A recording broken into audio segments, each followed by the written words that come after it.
Wow, this port is so buzzing. Thousands of people come here every day to work, cargoes come and go, fishers are weighing their catches for the day, and even posh cruise ships pop in here to show this idyllic place to all the people on vacay. The ocean shore is fantastic. People walk along the beach eating ice cream or building sandcastles. Oh, and by the way, right now we're standing where the Sahara Desert used to be. Normally our lifetime is too short to see any major changes. We don't notice mountains rise or the way rivers change their course. Entire valleys may be sinking, but it usually takes too long for them to sink entirely. Still, a group of scientists recently noticed there's a new ocean being formed really fast, and we can even witness it appear. Look here! It's the Afar Triangle. There's the Horn of Africa Peninsula not far away. It's the exact site where the sixth ocean is being born at the moment. Wherever you are, you're basically standing or sitting on a tectonic plate.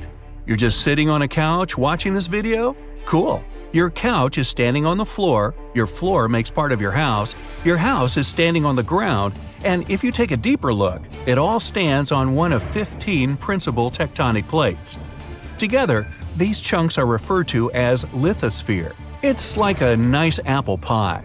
The crust is the lithosphere, and the fragile apple filling is everything that's on the planet's surface. If the crust cracks, the filling leaks out. And this is what any earthquake is like. A tectonic plate, aka the crust, moves. The filling, also known as houses and people, is disturbed. Africa is made up of two plates, the Nubian and the Somali ones. Yeah, that's a large pie. And it seems like these two plates are constantly separating. It leads to an oceanic spreading ridge. It looks like the African continent is literally unzipping a part of it at this moment. A 345 square mile chunk of the Sahara Desert just split, so the magma rose. It triggered a series of earthquakes across Ethiopia, Eritrea, and Djibouti. And it's not just some minor earthquake. There are lots of fumes rising from those fissures, and it smells like sulfur. Phew! The eruptions slowly push the old lava sediments away, which is followed by creation of the new seafloor. The crack is filled with magma, and when it cools, it forms the new oceanic floor. If this process doesn't stop, the Red Sea will finally flood the area, forming the sixth ocean, and Africa will be split into two parts. So we'll basically have two Africas. But wait. Neither you nor your grandchildren are going to see that sixth ocean. You'll only have 5 of them throughout your life. Same with our future generations. Same old Pacific, Atlantic, Indian, Arctic, and the Southern Oceans. Before the oceanic floor gets solid, and before the Red Sea actually starts flowing in there, many thousands, if not millions of years must pass. The continents move as fast as your nails grow. And imagine that the longest nail ever seen in history was the thumbnail of an Indian man reaching almost 6.5 feet before he cut his nails. It took him almost 60 years to grow it. Now think how far the continents will have to move by the time you celebrate your 100th birthday. Spoiler, it's not going to be very far. But anyway, you can witness some minor changes that take place even now. All those cracks that may not seem that significant so far make all the landscape in the Afar region look really unique. There's a couple more reasons for this uniqueness. Meet Erta Ale in Ethiopia, the volcano famous for its world's longest-lasting lava lake. It's located in the Afar Depression, also known as the Afar Triangle. By the way, depression refers to the sunken area. There's nothing sad about it. It's not the only volcano in this area. Eritrea, known as the Nabro volcano. It's never erupted, yet the lava in this area is pretty active. More volcanoes are to come because of the tectonic plate movements. They pull away from each other, and the Earth's crust gets thinner. The weaker the area is, the more volcanoes there are. Okay, the plates are separating, and it's kind of inevitable. It's just the question of time. This process is also called the Afar plume. We'll get more volcanoes, it's inevitable either. But how does it happen? Remember that apple pie? Yes, it was delicious. Well, things are actually much more complicated. The outer layer we walk on is relatively delicate and is made up of multiple broken pieces. It's like the eggshell or a lattice top on a pie. Let's take a deeper look at all the ingredients of this pie. If you cut a slice, you'll see it's made up of many parts, and there's something called the asthenosphere under the lithosphere. It's part of the Earth's mantle. Yeah, complicated. So the asthenosphere gets heated from within, and it rises, just like the dough when you put it in the oven. Remember those cracks on the surface of a freshly baked loaf of bread? Man, I'm getting hungry. Anyway, this is basically what happens to the Afar triangle, and those cracks make this area split, creating those famous rifts and valleys that will possibly become so large and will probably get flooded so that the world's sixth ocean will appear there soon. Or not. Nobody's sure about it. Okay, but since the tectonic plates and, which is logical, all the continents are always on the move, we'll probably have more continents in the future. The answer is yes and no. If a part of Africa does split, we'll get one more continent, which is going to be even smaller than Australia. But there's one more possible way of how things will go. Chances are, in the next 250 million years, in the distant 250 million years, there will be no more transatlantic flights. And a walking trip from Japan to Chile will be possible too. Way too long, but possible. It's all happening now, and the first results will be noticeable in some 50 million years from today. I won't be around then. Australia will move towards Southeast Asia, and it's going to fit in just perfectly. And Africa will be pushed to southern Europe. Still, these transformations will take a really long time. People and continents have something in common.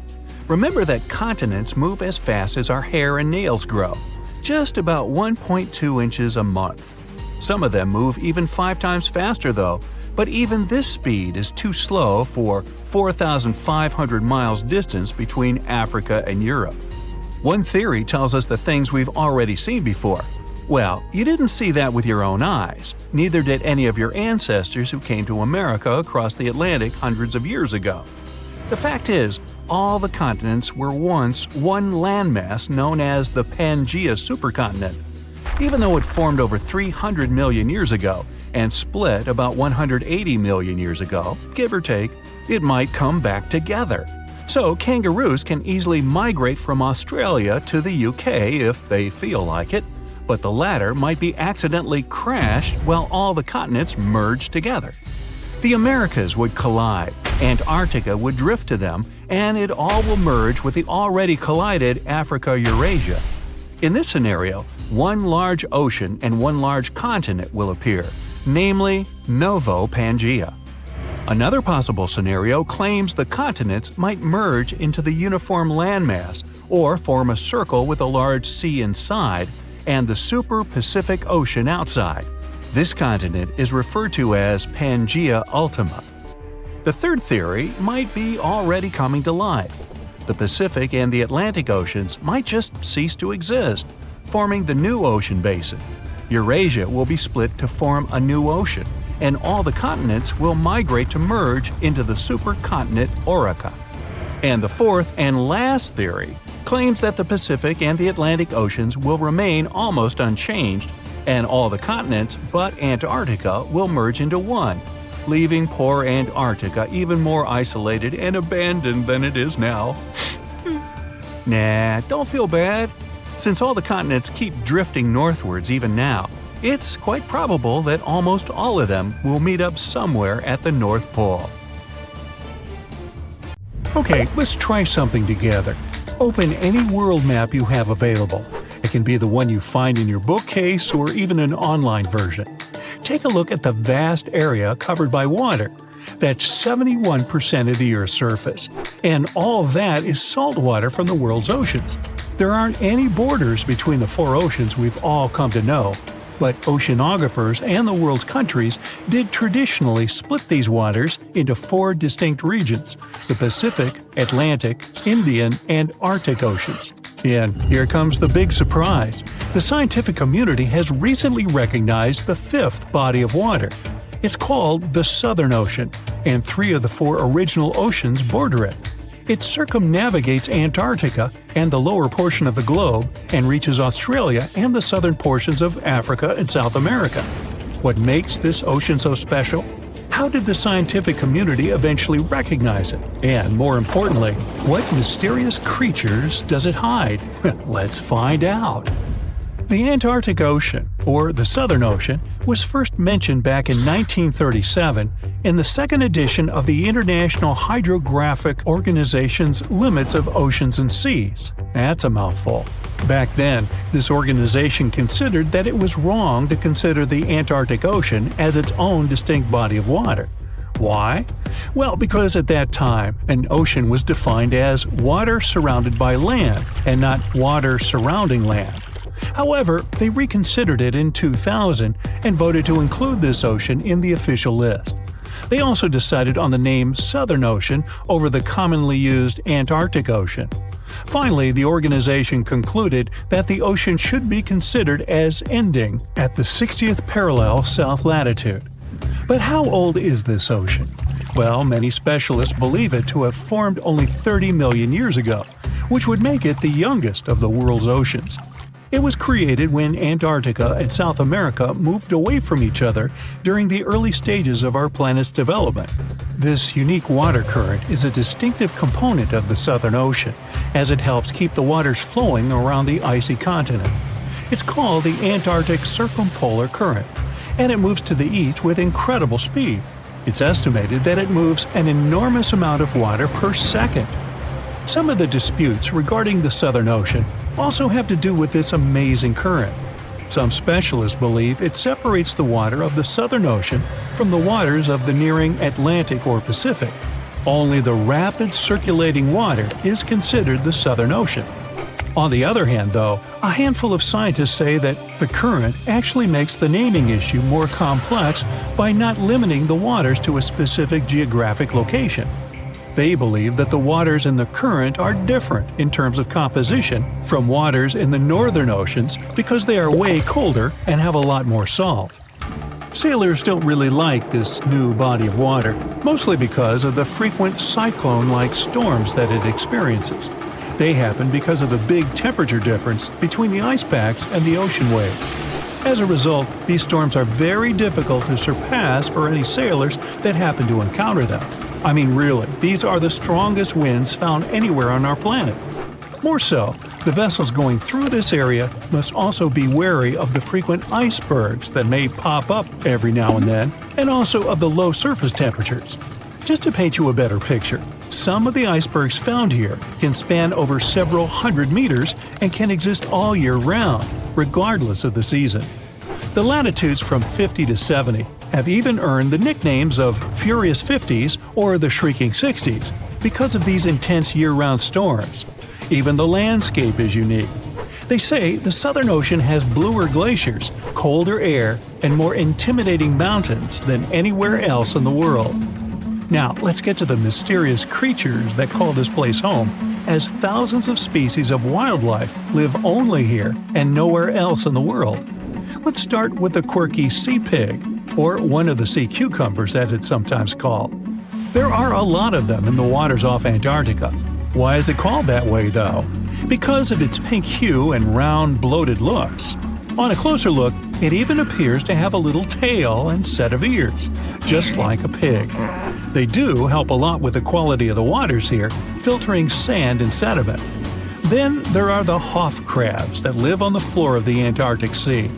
The Southern Ocean is a cold water environment, but crabs are more adapted to warmer waters. So, Hoff crabs gather around the warmth made by volcanic vents. They get the needed warmth and food here. You can find them in large piles, one on top of another, literally filling the space at the vent openings. Now, wonder how they got their unofficial name?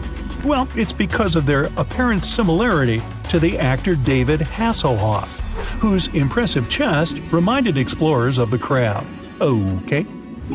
Ever seen a fish that's completely transparent? You'd have to get to these waters down in the south, but they do exist, and they are simply called the ice fish. You can basically see inside them, being completely clear and all. That's because of their see-through skin and because they don't have any red blood cells. Their special power is that they can use antifreeze to prevent their bodies from going solid in the cold waters of the Southern Ocean. Instead of the standard thicker blood, the red one with hemoglobin, Ice fish have thinner blood that moves around more easily throughout their bodies, hence giving them the much-needed nutrients and oxygen. Now, is there a monster hidden in these waters? Some people believe this to be the case, and thanks to recent research, we even have video footage of it. Some Australian researchers stumbled upon a bunch of weird-looking creatures that were swimming near the seafloor of the Southern Ocean. This pink blob-like fish seemed to be propelled by a little pair of fins. To quote them on it, it seemed to resemble a chicken just before you put it in the oven. I'm not sure I even want to know what that looks like. It took them some time and research to identify the monster. It's a shy species of sea cucumber, known more by its creative nickname, the headless chicken monster. We've known this creature has existed since the late 1800s, but we've barely ever seen it, and we've only ever captured it on tape once before when it was spotted in the Gulf of Mexico, which is quite far from the waters off the coast of East Antarctica. There's so much we don't know about this creature, like how many of them exist in our waters and how they live, eat, and reproduce. Ever heard of the emperor penguin? It's not a penguin species that just happens to have a crown on its head, if that's what you're thinking. But they are one of those penguins that inhabit this specific location and are also the largest species of their kind altogether. What makes them special is that they make their colonies on the sea ice, and most of them never step foot on land. More so, penguin dads lose almost half their weight while incubating the eggs. They're also fascinating swimmers, able to dive deeper and longer than any other bird, up to 700 feet. Not to mention they can stay submerged for up to 18 minutes at a time as they gather food. We have yet to uncover all the secrets of the mysterious Southern Ocean, but it's clear that it's home to some unique and fragile marine ecosystems. Recognizing it as a new ocean could be one way to focus the public attention on it and help its conservation. Our planet has 5 oceans: the Pacific, Atlantic, Indian, Southern, and Arctic, not counting Billy Ocean. But it seems there's a 6th one out there too. It's just that you can't see it. Scientists have found evidence of large amounts of water hidden in the transition zone. That's the boundary layer that separates the upper and lower mantle of our planet. That boundary goes hundreds of miles deep down below the surface. Natural diamonds usually form in the mantle, but at depths of up to 155 miles. Some of them are very rare. They may come from deeper depths. That was the case with this fascinating diamond that formed 410 miles below the surface. The gem was big enough for scientists to study it and determine what it was made of. They were surprised when the composition of this very rare diamond showed that it was formed in pretty watery conditions. Because of that, such a diamond wouldn't be worth much in jewelry stores, but it was priceless in the lab. So, could this mean there's an ocean under the surface of our planet? It would definitely get us closer to the idea Jules Verne had about this whole magical secret world inside Earth, including the ocean. But that's not exactly the case. The water is there, true, but it's not like you can enjoy the view watching waves splashing around like on the surface of our planet. The water is actually stored within the minerals. That's why this area is so wet. Let's now move to Africa to keep up with the story, or to be more specific, to a spot called the Afar region. It's part of Ethiopia and a place where 3 tectonic plates meet. Tectonic plates are large pieces of our planet's crust that slowly move. These movements cause earthquakes and produce volcanoes, mountains, deep underwater valleys we call trenches, and so on. And the Afar Valley is where the Arabian, Somali, and Nubian plates meet. Together, they form an intersection in the shape of a Y. Why? Let me tell you. These plates are moving all the time. The Somali plate is moving southeast toward the Australian and Indian plates. The Arabian plate is moving north, getting closer to the Eurasian plate. At some point, it will close the Persian Gulf. This movement of plates has created something we call the Great Rift Valley, considering there are, all these cool rifts. The Aden Ridge to the east, the Red Sea Rift to the west, the Oculus Rift and the East African Rift to the south. But the East African Rift is something we want to focus on, because this one could be the key to this potential sixth ocean, but this time on the surface. A continental rift is a spot where two tectonic plates that form a single continent start to separate. Here it's the Somali and Nubian plates. Together, they're parts that make up Africa. If they keep moving in separate directions, this currently continental rift may become what we call an oceanic spreading ridge. In other words, when the plates are far enough apart from each other, there will be an enormous crack between them. This way, magma will freely flow up from beneath them. It'll be cool and eventually start creating a new ocean floor. Africa will be split into two parts, and there will be a new ocean flowing between what will turn into two mini-continents. Nope, it's not time to get your swim trunks and sunscreen yet. Even if the Somali and Arabian plates do move far enough to form an oceanic spreading ridge, it'll take millions of years before this happens. So I guess it's more interesting to stick to exploring this sixth ocean below the Earth's surface for now. The idea of subsurface oceans goes beyond the borders of our planet. It's possible many moons and planets out there have them too.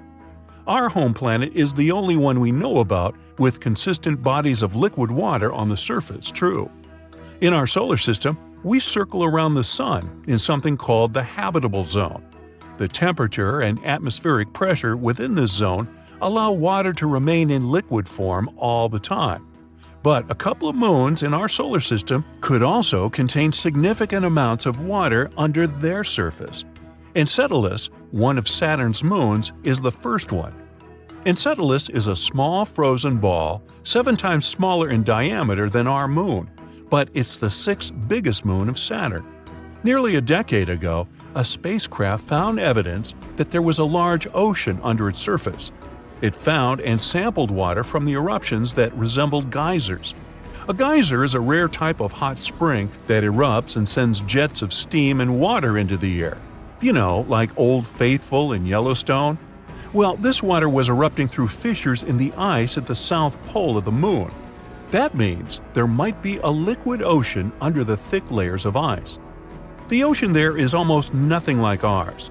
The ocean on Earth is relatively shallow, on average 2.2 miles deep, and it covers 3/4 of our planet's surface. It gets colder the closer you come to the seafloor, and is warmer if you stay close to the surface because of the sun's rays. But the subsurface ocean on Enceladus is at least 18 miles deep. It's cooler at the top because that part is near the ice shell, and warmer at the bottom because of the heat coming from the moon's core. But both our ocean and the ocean on Enceladus are salty. Enceladus is one of the few places in our solar system that has liquid water, which makes it an interesting spot to search for signs of life.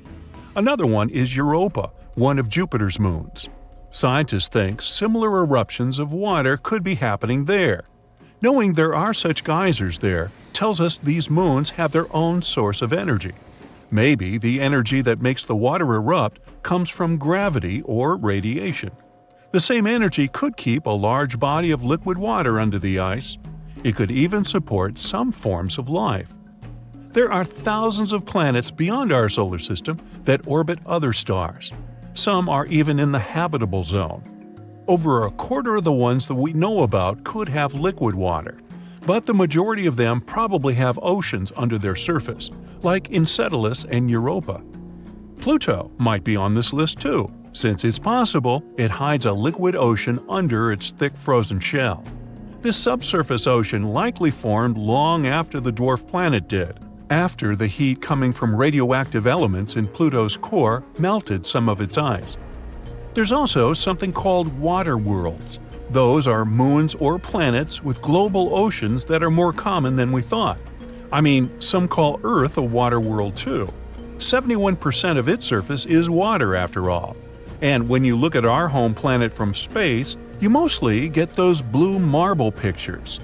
When exploring other planets, especially those outside of our solar system, researchers often go with a policy of follow the water. After all, water is the main element we know that's necessary for supporting life. And when there's a water world that's close to its parent star, Scientists assume it must have formed way farther and then moved closer once its orbit shrank.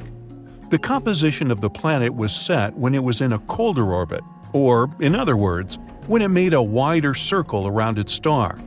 We call the process of orbital shrinking a migration, and if water worlds are really that common, it can be proof that migration really happens. Exoplanets are all those planets that orbit around other stars, not our Sun. Some exoplanets may have oceans that are way deeper than any of those in our solar system, hundreds or even thousands of miles deep. Our Mariana Trench is scary, and it's not even 7 miles deep. And those exoplanet oceans are, wow, almost bottomless. My, it's wet out here. In 2016, scientists decided to study the widest part of the Atlantic Ocean, between Africa and South America. It's kind of lonely there. They went days without seeing a single plane or ship. It was mostly just dolphins and whales swimming by. They were in the middle of nowhere. So why? They were floating right above one of the most important geological spots on Earth, the Mid-Atlantic Ridge. It's where two monster tectonic plates meet. Tectonic plates are massive jigsaw pieces that are constantly moving, even though we usually can't feel them. They form the Earth's crust and, in this case, meet beneath the Atlantic Ocean. The researchers floated over the ridge and dropped down some instruments that detect waves, earthquakes, and other vibrations. A year later, they came back to collect the results. At first, the goal was to learn more about the history of the two plates. But the instruments picked up a whole lot more than that. They found out some stuff about the future, too. Way down at the bottom, there's a layer of extremely hot liquid rock that's constantly rising up, pushing on the tectonic plates and causing them to move apart from each other. That means that the Atlantic Ocean is expanding about 2 inches every year, pushing Europe and Africa away from the Americas. At the same time, its bigger neighbor, the Pacific Ocean, is shrinking. It's the biggest ocean, right now, with a huge area that's around 30% of the Earth's surface. Its average depth is 13,000 feet and is home to the famous Mariana Trench, the deepest spot in any ocean. And yeah, it's now shrinking by around 1/5 of a square mile per year. Some scientists even believe that eventually, millions and millions of years from now, the Pacific Ocean could completely disappear. This ocean is where we think most earthquakes happen, plus it's where a lot of the world's volcanoes are. All that causes lots of shaking. Plates move around and old parts of the Earth's crust get destroyed. The ocean floor can't grow fast enough to replace it. This means some big changes are coming in the future. A couple of inches isn't exactly a big deal, but after a few 100 million years, there'll probably be a new supercontinent on Earth. Australia is slowly heading north, and it could eventually collide with Korea, Japan, and eastern China. Africa is moving too. In 50 million years, it'll be pushing right up against the southern parts of Europe. Since it's all happening so slowly, I've had a chance to think up some future scenarios. Okay, not me. A bunch of super brainy scientists with even brainier computers. The first scenario, a monster landmass called Novo. The Americas would slam into Antarctica, then they'd team up and head over to Africa. Meanwhile, Africa would have already smashed into Europe and Asia. Not bad, at least you'd save some money on plane tickets. But for most people, it would take an epic road trip to get to a beach somewhere. The second scenario is Ultima. I feel like these all sound like car names. Anyway, in this scenario, the Atlantic stops getting wider. Actually, it's the opposite. It starts closing in on itself. This new super cool continent would be surrounded by the Pacific Ocean. Scenario 3. Orica. Both the Atlantic and Pacific Oceans eventually shrink down until they either disappear or end up like tiny little lakes. All the life in these two oceans is gone. Instead, some new ocean starts forming to replace them. And the new supercontinent? It has Australia in the corner, with the Americans and East Asia each on the opposite side of a small puddle that used to be the Pacific. The rest of the planet is one big unexplored superocean inhabited by… who knows? I won't be around then. Number 4. Amasia. There's that car thing again. This one predicts Africa, Australia, and all the continents except Antarctica start moving north. Sorry, Antarctica, even planet Earth keeps forgetting about you. Better luck next time. Well, way off in the future, it might be possible to take a big old road trip across every continent, or drive across the African-South American border, or even get to Australia without having to take the longest flight of your life. But we've got a while to wait. What should I do for the next 250 million years? Binge watch some Brightside? Tectonic plates move at different speeds, some slower, some slightly faster. Your hair and fingernails actually grow at roughly the same speed as these beasts move. Imagine if everyone lived on one of those supercontinents. Animals would finally be able to cross continents and meet species they've never seen before. Leopards, rhinos, lions, elephants. Imagine if they got curious enough to set out on a journey out of their habitat. A lion might meet a polar bear. Kangaroos could finally leave the land down under, and birds that migrate to warmer places would have to totally reorganize their travel schedules. Who knows what the climate would be like? Playing around with the continental jigsaw puzzle isn't exactly a new thing. Our world didn't always look like this. 300 million years ago, our planet didn't have 7 continents. It had only one, a supercontinent called Pangaea. Pangaea was surrounded by only one ocean. Over time, it slowly started falling apart. At one point, South America, Antarctica, Australia, and Africa were one unit, and North America and Eurasia were another. Over time, these continents also splintered off, each heading in its own direction. Scientists have discovered many similar plants and animal fossils on continents that are separated by huge oceans. Even when you just glance at a map, you can see how Africa and South America look like two massive puzzle pieces that fit together perfectly. When you look at all the oceans and seas on a map, it may look like they just flow right into each other, like there's only one big ocean and people gave different names to different parts. You wouldn't think that if you've ever been to the place where they meet. The Atlantic and Pacific have a strict border that looks like an invisible wall separating two completely different worlds. You can clearly see different colors and waters, and they don't mix. Of course, there's no wall or any actual physical border, but not all water's the same. The Pacific and Atlantic have different densities, amounts of salt, temperatures, and a whole bunch of differences. The borders that separate two bodies of water are called ocean clines. The line you see dividing the Atlantic and Pacific Ocean is mostly caused by different salt levels. This is what layers of water with different salt levels look like. It's like they're separated with cling film, each one with a different color because it has different things growing in it. To see a clear, noticeable border, one sea or ocean has to be a whole lot saltier than the other. Want to get active and use up all the salt in your house? Pour some colored salty water or seawater into a glass bowl. Then add fresh water on top. Voila! The Pacific Ocean is the less salty one.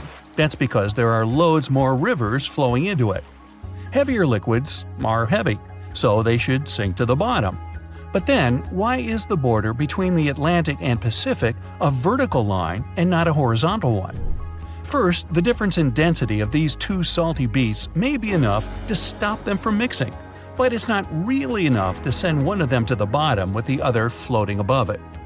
There's another reason, and it's all about the Earth spinning around. Say you're flying from Chile to New England. If you fly straight north, by the time you get there, the Earth will have turned a bit, and you'd be nowhere near your destination. To get to the right place, the pilot needs to fly in a bit of a curve. That's sort of the same reason that currents move around in different directions. The currents in the Atlantic and Pacific Oceans move away from each other, so they don't really mix at their border, even though they're both just water. Confused? Yeah, me too. So look at this narrow passage between the north of Morocco and the southern part of the Spanish region. It's called the Strait of Gibraltar. There are only 8 miles between the two continents, but for some reason, there's no bridge, despite people having been dreaming for centuries about connecting these two regions.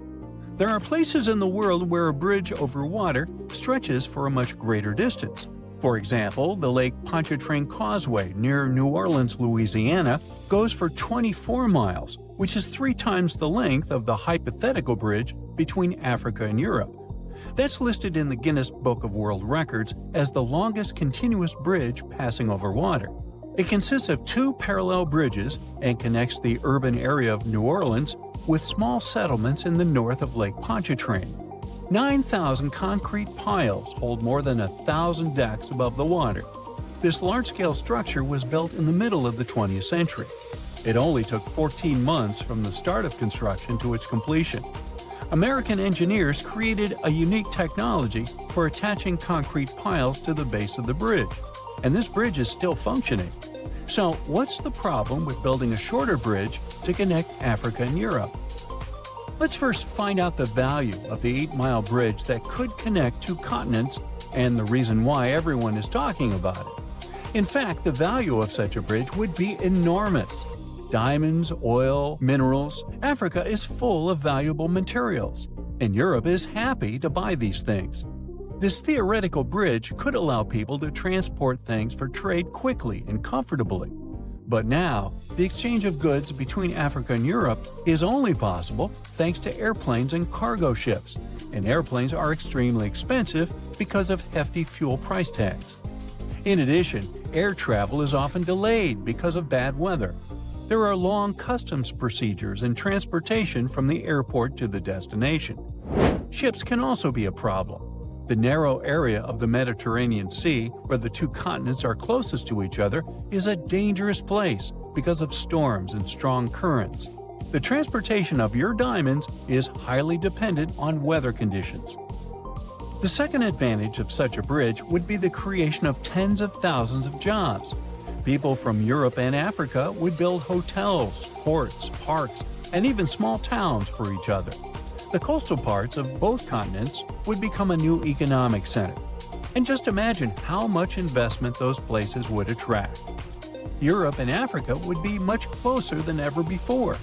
You could drive from a small Spanish town to a safari park in northern Morocco, buy Moroccan tea, get some argan oil, and go home for the evening. Or you could take a high-speed train across the beautiful Mediterranean Sea. People would open hundreds of restaurants, amusement parks, shopping malls, and a museum next to this bridge. But, unfortunately, it's impossible to build such a bridge, at least at the moment.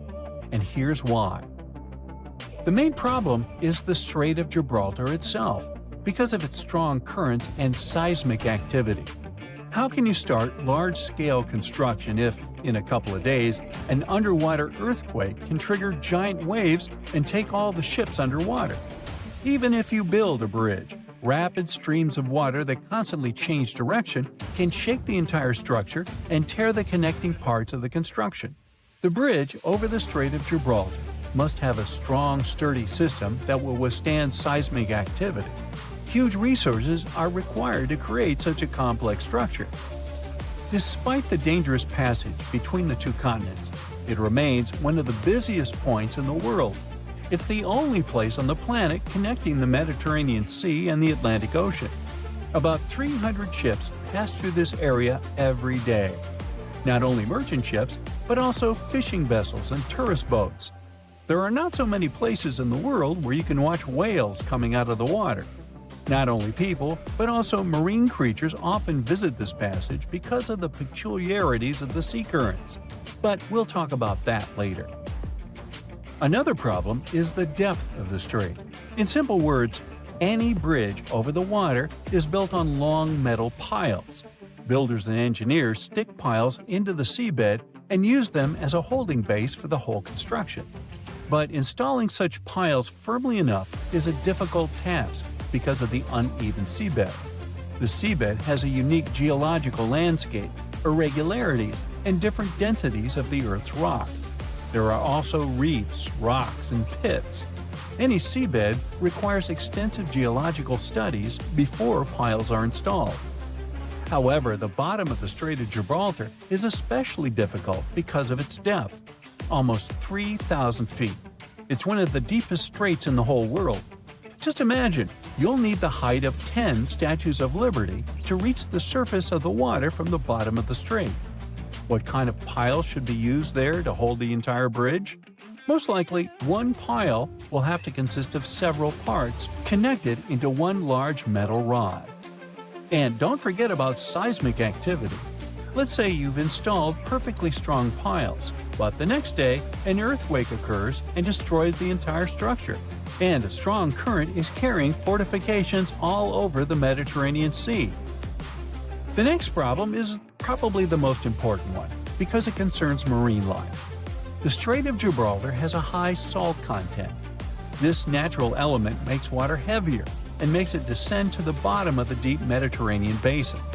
Then, this salt water pushes up cold water from the seabed into the Atlantic Ocean. These changes in water density, as well as fast currents, create sea vortices and turbulence. It's like a raging cauldron of cold water that raises a lot of nutrients to the surface.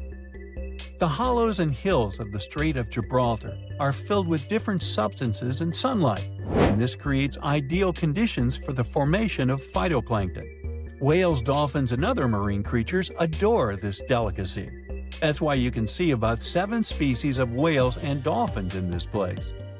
What might happen to phytoplankton after the start of global construction? Carbon dioxide, crushed rock, tons of dust and ashes, falling building materials. All of this could significantly pollute the environment. Without phytoplankton, many fish would go extinct. Without fish, thousands of fishers wouldn't be able to get food and earn money. But even if the bridge was built, cars and trains would continue to pollute the air and water. This disruption of the delicate balance in this narrow strait can lead to larger-scale environmental disasters. Dolphins and whales may leave to look for food elsewhere, and thus take resources from other marine inhabitants. Like falling dominoes, one problem can follow another. And all this because of one bridge. In 2007, the Spanish Ministry of Environmental Protection introduced speed limits for all ships sailing through the strait in order to not disrupt the delicate balance of nature. At the beginning of the 20th century, a French engineer proposed a project of a bridge, but it was rejected because it was too complicated and costly. People also tried to develop a 23-mile-long tunnel, but this project also faced financial and technical difficulties. People are still dreaming of a bridge over the Strait of Gibraltar. Perhaps, in the future, when we develop cooler technologies, we'll be able to build this thing. Oh, by the way, there hasn't always been water between these two regions. In the distant past, the two continents were connected. The entire Mediterranean Sea is the remains of the Tethys Sea that existed before the era of dinosaurs. Then the African and Indian plates collided with the Eurasian one, and the Tethys Sea completely disappeared. In its place, a land bridge was formed that separated the Mediterranean Sea from the ocean. Without access to water, the sea dried up about 6 million years ago. But then, when the bridge came down, the water began to fill the dried-up pool. For tens of thousands of years, the narrow plate sank lower and lower, and the Mediterranean Sea eventually got its current water levels. Surprise! There's more than 7 continents on our planet. Argoland, a hidden continent, may help us understand how our planet will look in the future. To find out how it hid from us and what secrets it holds, well, you'll just have to keep watching. Ready for a mystery? Scientists have been looking for a piece of land that's been missing for over 100 million years. Not exactly newsworthy, since people search for information about our planet's history all the time. You'd think it was probably this minuscule island somewhere in the middle of an ocean. Well, you'd be wrong, because this continent used to be as big as the entire U.S. territory. For a long time, geologists have been wondering whether a massive chunk of contemporary Australia vanished into thin air. Some believed it was simply hiding somewhere on the ocean floor. But thanks to some Dutch specialists and 7 years of investigating, we now know there are bits and pieces of this lost land mixed underneath the lush jungles of Southeast Asia. The continents we see in our geography manuals these days are like scattered pieces of a puzzle. There's even a nice experiment you can conduct to see for yourself. Find a world map online and print it out. Cut out all of the continents and play around with them for a while. You'll see they all fit together. Probably the most striking thing you'll see is how South America perfectly fits near Africa. If you close up the oceans that were formed in the last 200 million years, the continents look like they form a giant letter C. And that C is what scientists call the supercontinent Pangaea. It was swimming in an ocean called Panthalassa, and the inner portion of that letter C had a smaller stretch of water called the Tethys Ocean. It is in this small ocean where things get interesting. Back in the Jurassic period, this vanished continent, which scientists started calling Argoland, vanished and left a hole in Australia, now known as the Argo-Abyssal Plain. Geologists initially believed this was all due to a process called subduction. It's when one piece of the Earth's crust dives under another and recycles it into the planet's mantle. Usually, specialists track this continental vanishing through off-scraping. That's how they figured out, for instance, that India bumped into Asia and gave us the majestic Himalayan mountains. But for Argoland, things were a bit more complicated. Bits and pieces were popping up in places like Myanmar and Indonesia, but they behaved like these time-traveling relics, looking way older than when Argoland supposedly separated from Australia. It immediately raised the question, if one continent can behave so weirdly, how many others are out there doing the same? Thankfully, scientists have now put together the entire timeline of Argoland and figured out its mystery. It didn't sink or get swallowed up.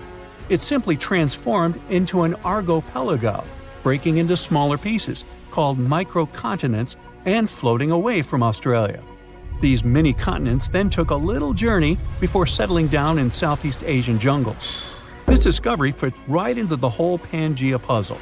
It helps us better understand how continents break up and make up, all in one discovery, revealing secrets of biodiversity and climate back from in the day. If you'd like to find out more secrets about history, civilization, or random day-to-day objects, be sure to like this video and subscribe to the channel. Like, for instance, the mystery behind this invisible species line in Indonesia. It's called the Wallace Line, named after the British explorer Alfred Russel Wallace. Over 150 years ago, Wallace was on a journey around the Malay archipelago, visiting thousands of islands. What he found was that animals on one side of this invisible line were considerably different from ones on the other side. This invisible line is like a wall between marsupials and tigers, for instance, or honey-eaters and trogons. But now we know that around 35 million years ago, Australia broke up with Antarctica and collided with Asia, and this continental love triangle triggered significant changes. It didn't just change the way the land looked, it also messed with the species of animals on each side of the Wallace Line. In more recent times, a bunch of specialists published a study saying this collision and climate chaos made Asian species comfy living in the Malay archipelago. Meanwhile, the Aussie animals weren't as happy with the new environment. It was too hot and wet for some, and others just couldn't handle the tropical island lifestyle. The discovery of this continental shift towards Asia might also explain a recent finding of a human species that didn't seem to make any sense either. You see, in this hidden cave in the Philippines, archaeologists stumbled upon a new human ancestor. It seems that about 50,000 years ago, on the island of Luzon, there was this ancient human-like species. The lead researcher believed this finding was crucial for understanding human evolution in Asia, and it named this new species after the island, Homo luzonensis.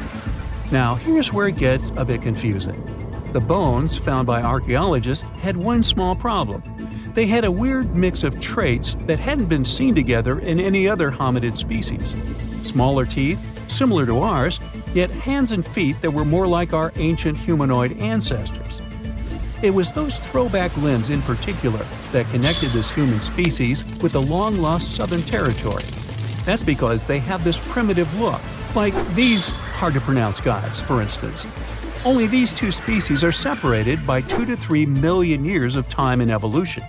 Many have wondered, is Homo luzonensis really a new species? Not everyone is convinced.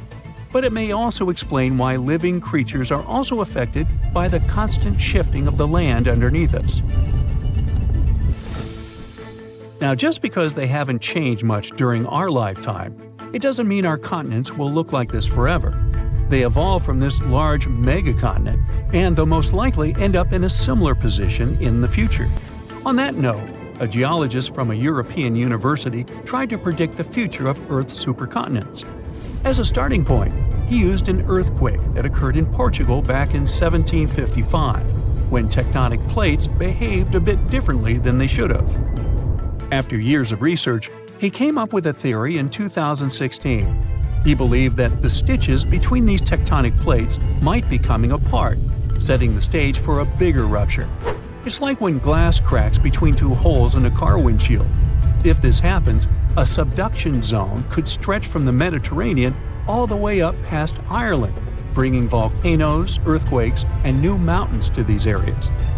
If all goes according to this plan, the Atlantic Ocean will disappear, and so will the Pacific, turning into one large stretch of water. Instead of the 7 continents we know today, we'll get a new supercontinent, which he called Arica, because it would have Australia and the Americas at its heart. Now, it's not the only possible scenario, though. Novo Pangea might be another, and it's easy to foresee.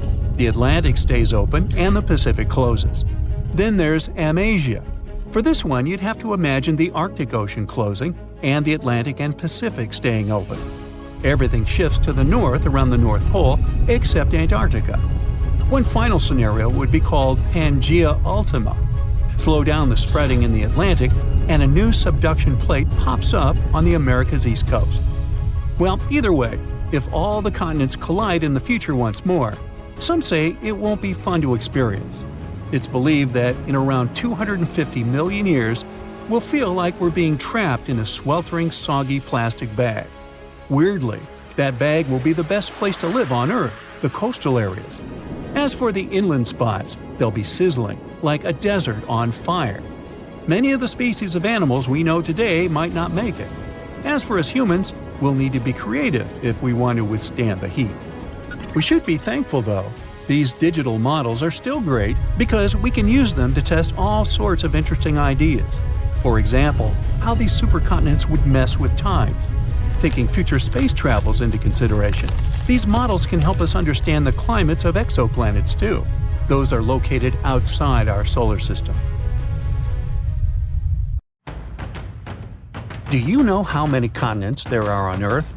That's an easy one, 7. But wait a second. Aren't Europe and Asia one large continent, Eurasia? It looks so when you look at the world map. Well, scientists think differently. They don't just look at bodies of land sticking out of the sea. Geoscientists study the types of rock that continents are made from. When you see the world from their perspective, the number of continents actually increases. Yes, they are not a myth. Lost continents exist, or at least they used to. They are hiding under other land masses. Peekaboo! Researchers have recently discovered one continent just like that. It's called Greater Adria. Sound familiar? Yes, it has something to do with the Adriatic Sea. This lost continent is completely buried under Europe. It collided with Europe and started to sink under it a long time ago. Today, it lies beneath Italy, Greece, and the Baltics. Its size and even shape match that of Greenland, the world's largest island. But how did geoscientists find Greater Adria? It's no longer visible, but it left some clues. Parts of it were embedded in the Alps. Other chunks were incorporated into present-day Italy and Croatia, on the other side of the Adriatic Sea. Limestone rocks from the former continent started to change once they were under the European landmass. Tremendous heat and pressure spread over tens of millions of years changed their structure. Out goes the limestone, in comes the marble. All the Greek and Roman temples you admired on your summer vacation were constructed using this marble. It was sort of a going-away gift from a long-lost continent. Greater Adria camouflaged itself well for thousands of years, but other lost continents were hiding in plain sight. Have you heard of Earth's 8th continent, Zealandia? Probably not, because it sits under the surface of the Pacific Ocean. 95% of Zealandia is now underwater. Can you guess where exactly? Its name is a good hint – under New Zealand. If you open Google Maps, you can see its outline. Look for a lighter shade of blue in the ocean. It should stretch from New Caledonia to New Zealand. This bump in the ocean floor used to be above sea level. It was about 2/3 of Australia and more than twice the landmass of Greater Adria in size. We can spot Zealandia today because it hasn't sunk too low, and that's the best way to discover other lost continents. Imagine the Earth without the oceans. The bottom of the sea isn't flat. There are mountains and trenches. You could put Mount Everest in the deepest of them, and there would still be 7,000 feet between it and sea level. This trench got so deep because of a geological process called subduction. The Pacific Plate got under the Philippine Plate. Earth's crust is made out of those plates that float in a sea of molten rock. Then they bump into each other, one goes down while the other one rises. That's how Greater Adria ended up under the European continent. Our planet is constantly on the go. We don't notice this process because it happens deep beneath our feet. 120 million years ago, Australia and Antarctica were a single piece of land. Yep, the coldest and one of the hottest places on Earth were once the same territory. Antarctica said goodbye to Australia, but it didn't leave empty-handed. Today, there is an oceanic plateau in the Indian Ocean. The word plateau comes from French, and it means elevated flatland. And the name of this land sounds like the title of a Hollywood movie, Broken Ridge. Long ago, it was connected to another lost continent. Scientists believe that it made a land bridge between India and Antarctica. What was this land like? The answer possibly lies in a tiny archipelago in the southern Indian Ocean. These islands are all that is left of an ancient landmass. They have a cold climate. The islands feature glaciers because they're so close to Antarctica. But in the past, the climate must have been temperate with plenty of rainfall. The animals and plants would have been similar to those that we find in tropical regions today. The lost continent's landscape probably resembled that of New Zealand. Now, while we're in the area, can you guess which continent the island state of Madagascar once belonged to? If you guessed Africa, sorry, you were wrong. Hey, don't feel bad. Look up and to the right of the map. The correct answer is India. Some 120 million years ago, I wasn't around then, India separated from the African continent and went northeast. Madagascar wasn't quick enough and ended up as an island off the southeast coast of Africa. But there is evidence of an even greater landmass, the lost continent of Mauritius. Scientists found traces of the ancient landmass under the island of Mauritius. Today, it's a tourist hotspot, but millions of years ago, it was a real hotspot, volcanoes and all. That's how scientists were able to retrace the steps of Mauritius. They found a mineral that exists in rocks which lava spews out after an eruption. The long-lost land once covered the area from Mauritius to the west coast of India. Imagine if that land existed today. It would form a great mix of Indian and African cultures. The local dishes would definitely be spicy. Now, speaking of spicy, have you had Indonesian food recently? Just 50,000 years ago, Southeast Asia looked much different. There was no Sumatra, Borneo, Java, or even Australia.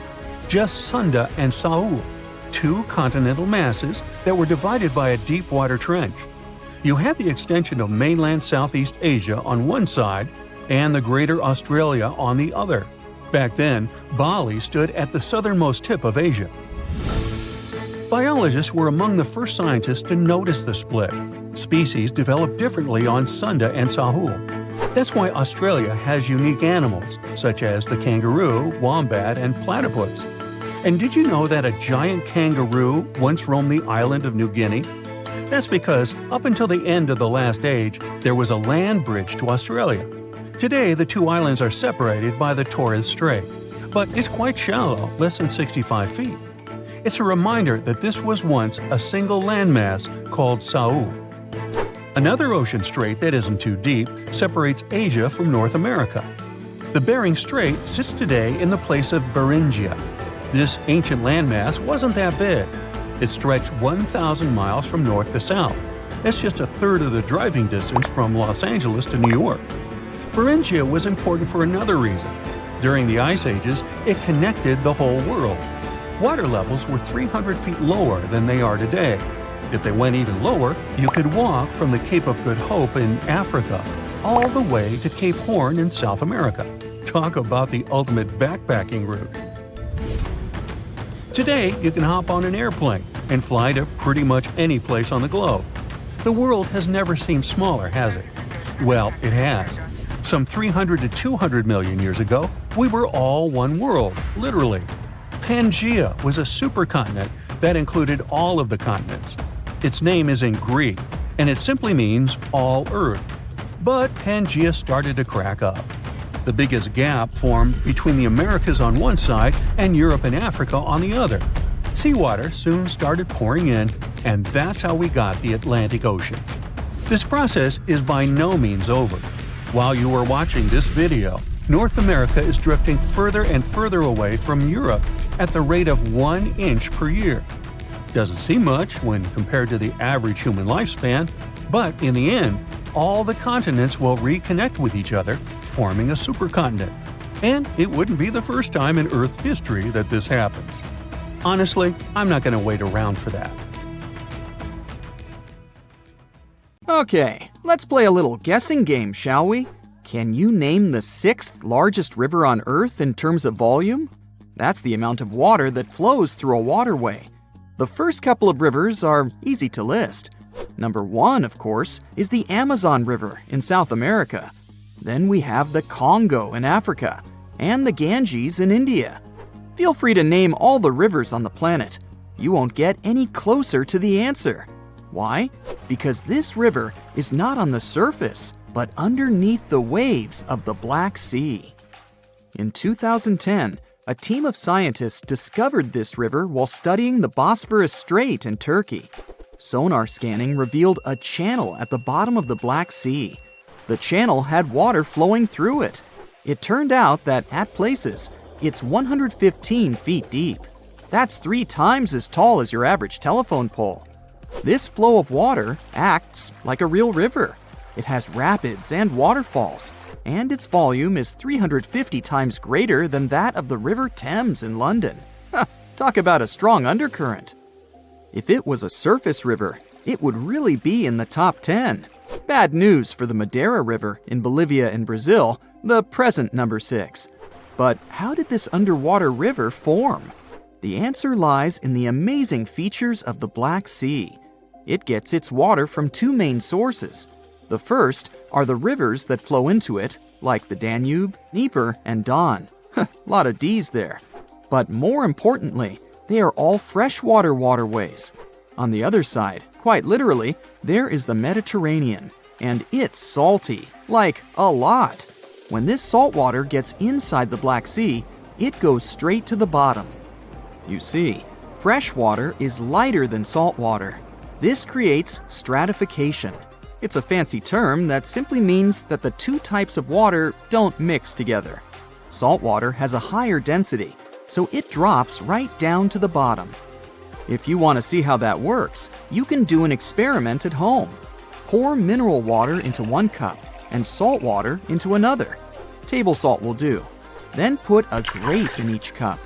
You'll see how it immediately sinks to the bottom of the cup filled with fresh water. The grape will stay afloat in the cup filled with salt water. The same thing is happening inside the Black Sea. But there is another side to this phenomenon. The upper layer of water is rich in oxygen. This means it can support life. The bottom layer, however, is anoxic. Yep, you guessed it. This means there is no oxygen at the bottom. But this isn't a bad thing. Because of this trait of the Black Sea, shipwrecks are able to survive for centuries. Oxygen decomposes wood. And from what material did the ancient people make their ships? That's correct, timber. Recently, in 2018, scientists discovered the oldest Greek shipwreck on Earth. The merchant ship lies more than a mile deep at the bottom of the sea. Experts estimate that the vessel is 2,400 years old. The wreck was valuable for historians to study all the elements of ancient ship construction. From the mast to the rowing benches, it's all intact. The wreck lies some 50 miles off the coast of Bulgaria, but no one has seen it in person. Explorers sent a deep-sea ROV, or remotely operated vehicle, to film the wreckage. It was impossible for a diver to go down. But the Black Sea doesn't look that huge on a map. Could it be that deep? Oh yes, it's way deeper than people think. You could stack 6 Empire State Buildings at the deepest point of the Black Sea, around 7,257 feet. This inland sea isn't the only place on Earth where researchers have discovered shipwrecks and underwater rivers. One of the largest channels running along the ocean floor lies off the coast of South America. It runs from the mouth of the mighty Amazon and into the Atlantic Ocean. Studying underwater rivers isn't an easy task. The depth and the strong currents make it impossible to send in divers. Even the equipment for underwater research has to be sturdy. Otherwise, the current will just wash it away. That's why the underwater river in the Black Sea was ideal for scientists to explore. Earth's oceans and seas are powerful. But, lucky for us, there are places where divers can admire underwater rivers. Ever heard of a cenote? Sounds Spanish. Well, that's because it is. Cenotes are underground caves. They form after the limestone above collapses, revealing the groundwater under them. The term cenote is associated with the Yucatan Peninsula in Mexico. Ancient Maya used them as water sources. In the Mayan language, the word cenote meant sacred well. Researchers estimate there are some 10,000 cenotes spread across the Yucatan Peninsula. You can also find them in other places, such as Cuba and Australia. Beauty is in the eye of the beholder, but unofficially, the most beautiful cenote is located just south of the town of Tulum in Mexico. The name reflects the cave's divine beauty, Cenote Angelita. But people don't visit this cenote to go swimming. Its bottom is much more interesting. A scuba tank is all you need to finally admire an underwater river firsthand. The waters are dark and foggy, so divers use powerful flashlights. After a 100-foot dive, a marvelous sight appears. An underwater river with trees along its banks.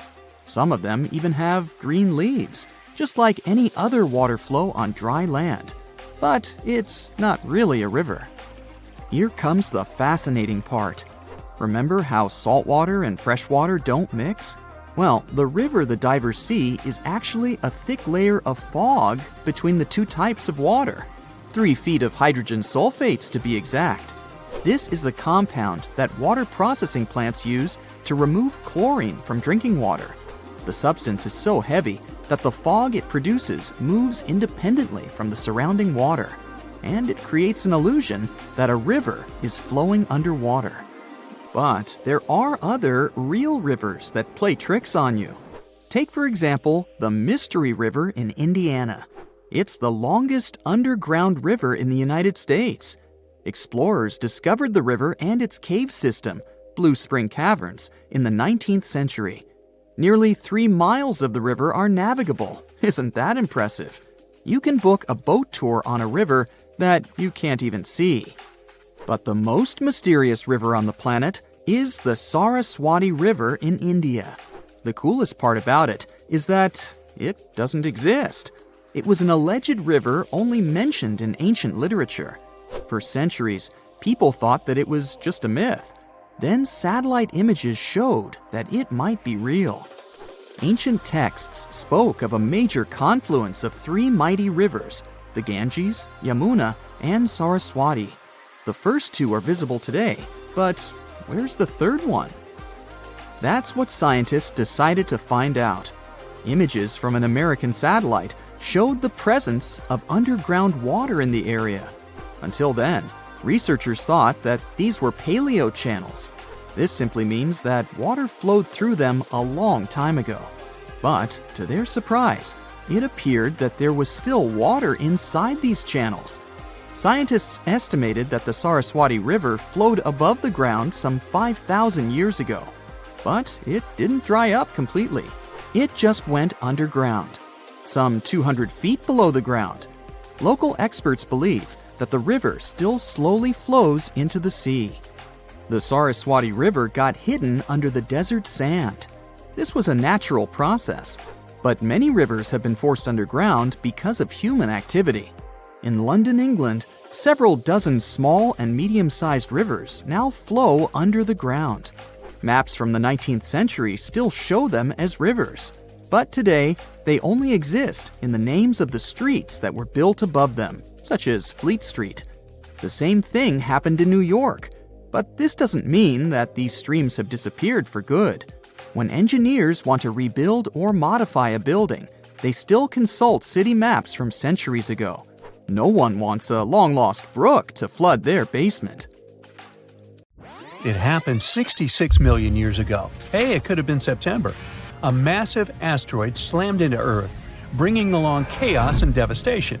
The tragic aftermath of the terrifying collision led to the extinction of dinosaurs. Yes, I'm talking about the Chicxulub asteroid that left a massive crater in Mexico and changed life on Earth forever. And now, it turns out it wasn't the only cosmic rock to hit our planet during that time. Scientists have just confirmed there was another asteroid. This second space rock wasn't as big as Chicxulub, but it still packed a punch. It crashed to the ground off the coast of West Africa, smashing into the ocean and leaving a crater called the Nader crater. And tell you what, it wasn't a small splash. The impact was so powerful, it triggered a whole tsunami. It was more than 2,600 feet high, almost as high as the Burj Khalifa, the tallest man-made structure in the world. But how did we come to the conclusion that there was a second impact? Well, this researcher spotted the Nader crater in 2022. Dr. Nicholson was looking for some high-tech scans of the ocean floor when he noticed a massive 5.5-mile-wide depression under almost 1,000 feet of water. Well, he thought it could be an asteroid impact crater, but at the time, the evidence he had wasn't solid. But now, scientists have confirmed that this is the real deal. A second asteroid did hit Earth during the dinosaur extinction era. Now, let's see how they figured all this out. For one thing, there were those super high-resolution 3D seismic images. They allowed researchers to peel back layers of the ocean floor and get a crystal-clear look at the crater. It was like going from a blurry old ultrasound to the kind of 3D scans where you can see every little feature. Their findings confirm that the crater was left by an asteroid, somewhere between 1,500 to 1,640 feet wide. And it didn't just create a hole in the ground. The impact was so intense that it produced a central peak, formed escalating ridges around the crater, and even left a damage zone that stretched out for thousands of miles. Using those super detailed images, the scientists have managed to reconstruct what happened right after the asteroid hit the surface of our planet. First, it slammed into the ocean, creating an initial bowl-shaped crater. As the shockwave spread, the seabed was shaken so violently that it triggered landslides, and the soft sediment surrounding the crater collapsed inward, creating a noticeable brim. As you already know, the impact also triggered a tsunami, and it was so shockingly powerful that its waves didn't just go outward, they actually turned back towards the crater, leaving huge scars on the ocean floor. And this wasn't just one big wave. No, it was a whole series of them, a train of tsunamis smashing everything in their path. Now, this second asteroid impact is a huge deal for scientists. It's a rare opportunity to study a marine impact crater in such incredible detail. There are only about 20 confirmed marine craters in the world, and none of them have been captured with this level of precision before. Plus, this data allows scientists to test new ideas about how craters form in water. You see, unlike craters on land, marine craters are hidden under layers of sediment, which makes them tricky to study. But with this new 3D imaging, we can look at the crater in all its layers. It's like slicing into a cake to see what's inside. Dr. Nicholson and his team are now dreaming of drilling into the crater and recovering samples from deep below the ocean floor. This would allow them to measure the shock pressure during the impact and figure out what happened in the minutes, hours, and days following the collision. Of course, the Chicxulub asteroid is still the star of the show when it comes to the dinosaurs' extinction. This space traveler was giant, somewhere between 6 and 9 miles wide. It hit Earth at a devastating angle, sending vaporized rock and gas into the atmosphere. It caused an impact winter that lasted for 15 years, because all that stuff blocked out the sun and plunged Earth into darkness. Now, probably the most intriguing thing is that some experts think the Nader asteroid might have been a chunk that had broken off from Chicxulub before it hit Earth. It's still just a theory, but if true, it could mean that Earth got hit by a double whammy from space. Now, let's travel back in time to the year 1908 in Siberia. Look around. You see nothing but trees and rivers. And suddenly, a huge object, around 150 to 300 feet in diameter, dashes through the Earth's atmosphere. Is it a comet? An asteroid? Scientists aren't sure. What they do know for sure is that this intruder blew up in the sky over Tunguska, leading to one of the most powerful blasts in recorded history. It completely leveled the forest below, knocking out 80 million trees over an area of around 830 square miles. And that's an area larger than that of cities like Los Angeles or New York. The trees were literally flattened, and their trunks were stripped of branches. They were also arranged in a bizarre radial pattern around the epicenter. But what if this explosion had happened over a city? Every single building would have been destroyed, and countless lives would have been lost. Luckily, this disaster occurred in a super remote part of Siberia. The creepiest thing, though? When scientists finally reached the area years later, they found no impact crater. No wonder it led to even more mystery. The most logical explanation is that when the object went off in the sky, probably around 3 to 6 miles above the ground, it blew up before it could hit the ground. And still, it didn't stop the blast from leveling an entire forest. Fast forward to 2013 and another mind-blowing event, this time over a much more populated area, the city of Chelyabinsk. It was a regular February morning when an asteroid about 60 feet in diameter entered Earth's atmosphere, lighting up the sky. It was moving at a staggering speed of around 43,000 miles per hour. It blew up in midair, about 18 miles above the city. It was a horrific view, but luckily, the asteroid disintegrated high enough in the atmosphere without hitting the ground. If it had touched down, the city would have been in big trouble, because even though there was no direct impact, the explosion still created a shockwave that tore through the atmosphere, hitting the ground with enough force to shatter windows all over the place. The blast damaged around 7,200 buildings, but fortunately, there were no direct fatalities. Still, it was a major wake-up call. This wasn't just some far-off cosmic event like Tunguska. This asteroid exploded over a modern populated area, and the damage was very real. The good news?